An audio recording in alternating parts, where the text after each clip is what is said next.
Parler de je suis une hyper empathe,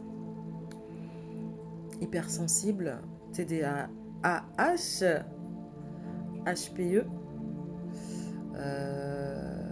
Mami Wata, mes heures perdues avec amour,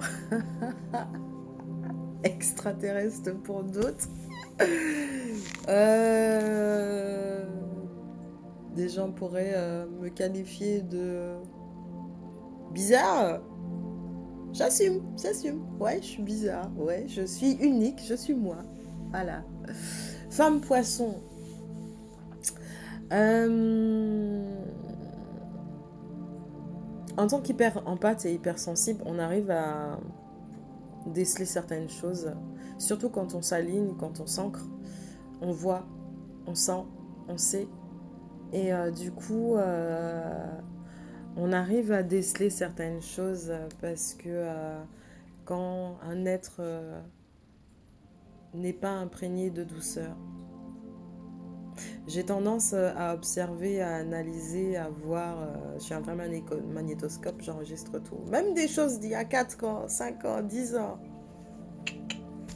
J'aurai 48 ans bientôt, mais je ne suis pas sénile.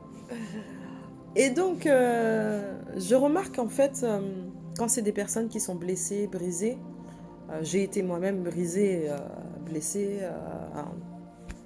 par toutes sortes de situations, victimes de violences conjugales, viol, et plein d'autres choses. Mais il y a certaines âmes, comme la mienne, qui restent dans cet amour, toujours dans la douceur.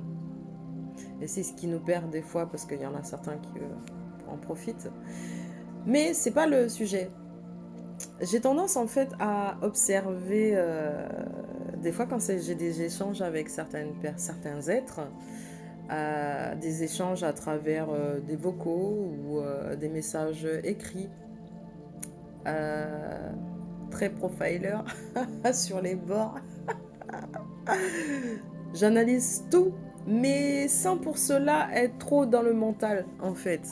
Donc dans le lâcher prise, mais j'observe. Et il y a des choses qui sont flagrantes. Quand un être n'est pas est dépourvu de douceur et d'amour de lui-même, il y a des petits détails qui font toute la différence. Des fois, à travers un vocal, j'ai besoin moi de parler pour voir si l'autre va parler à son tour.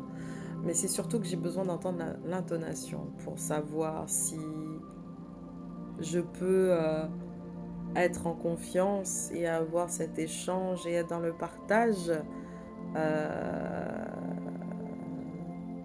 sans pour cela me protéger de l'autre.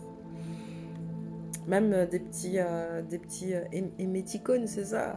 Ouais, quand j'échange avec certaines personnes et que je vois à travers les messages et tout, bon, ok, je sais que cette personne, elle n'est pas dans l'amour du tout et qu'il n'y a pas de réciprocité et que surtout, j'ai arrêté de vouloir sauver. Ah, bon Dieu. Ah ouais, non. Là, on ne peut pas sauver tout le monde. Non. Et les personnes qui viennent à nous, être de lumière, ils ont besoin d'avoir cette petite étincelle de lumière, d'amour, mais au final, on nourrit leurs illusions. Et ça dure qu'un temps, parce qu'au final, cette lumière, cet amour qu'on donne devient une drogue. Et quand je dirais la dose diminue, devient moindre, ils ont besoin, en fait, ils s'accrochent. Et du coup, quand nous-mêmes, être de lumière hypersensible, TDAH, on n'en a plus de notre propre lumière pour nous-mêmes, euh, eh ben, ils viennent encore et encore parce qu'ils ne comprennent pas, dans le sens où on a toujours donné, donc pourquoi elle arrête de donner? Et puis ils ne réalisent pas en fait que nous-mêmes, on n'en a plus. déjà pour nous-mêmes. Enfin, le peu qu'on a, on garde pour nous-mêmes et nos enfants, parce que je me suis retrouvée dans des situations où c'est limite cette rage et cette colère, je la sentais, mais je l'entendais. Quand on a ce côté hypersensible, hyper-empathe, au fil des situations, du parcours, on développe une forme de télépathie. Donc c'est la oui, il y a la clairaudience, clairvoyance aussi.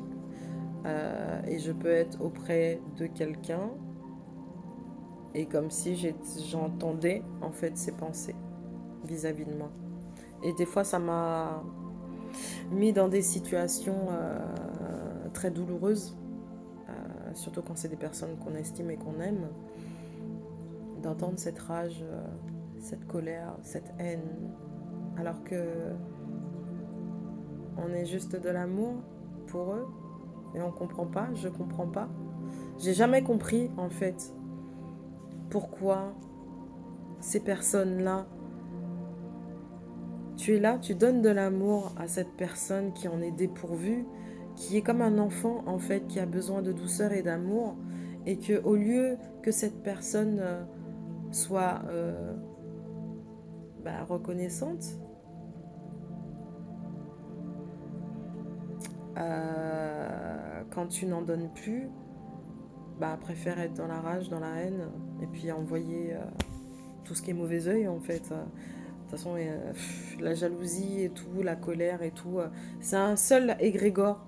Et en fait, toutes les personnes qui sont imprégnées de cette énergie-là se rejoignent tous ensemble. C'est comme dans un tunnel, en fait, il y a une petite lueur, un tunnel tout est noir, en fait, et il y a une petite lueur. Et la petite lueur, c'est nous, êtres de lumière. Donc,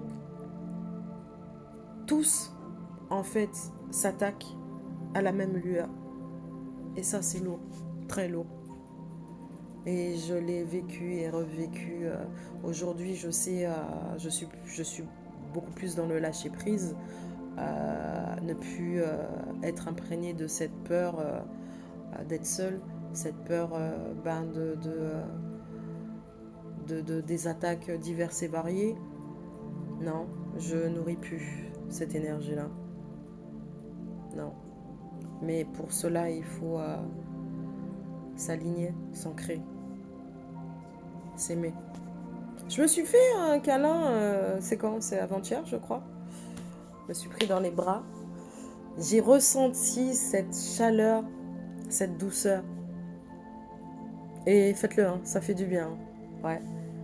Plus attendre sur quelqu'un qui peut nous donner... Bon, après, c'est bien, hein. C'est encore mieux quand c'est quelqu'un qui nous donne. Mais quand on n'a pas quelqu'un pour nous câliner, faites-le. Je fais des câlins aux arbres aussi, hein. Ça fait du bien. C'est cette énergie que, à travers tellement de choses, on peut s'apporter tellement de choses à travers même des choses insignifiantes et improbables. Paix et amour sur vous. Aimons-nous vivants. C'est essentiel, c'est vital. Essaye. Amour! Big badaboum d'amour! À moi-même avant tout, à mes enfants, et puis après à vous. Essaye.